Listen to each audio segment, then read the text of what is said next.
The Olympic building sites in Sochi have been a magnet for migrant workers, many of them coming into Russia illegally from the former Soviet states in Central Asia. When they arrive, they can face ruthless exploitation. Wages under $2 an hour, passports confiscated, no contracts issued, and heavy laboring on 12-hour shifts 7 days a week. Karim's case is one of the worst we came across. A native of Tajikistan, he's been a construction worker here for the last 3 years but hasn't been paid. His Russian girlfriend has had to support him. He tried to take his employers to court.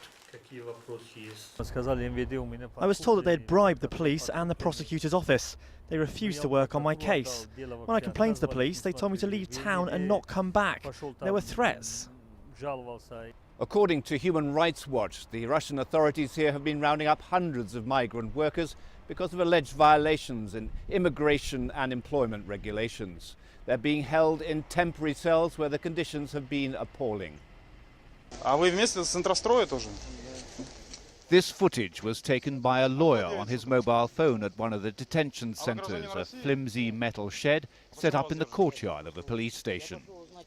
Some of the men had been kept here for more than a week, with nowhere to sleep and forced to buy their own food. The police aggressively denied they were even holding anyone. Deprived of any legal counsel or translators, special courts have been deporting the men and denying them their legal right to appeal.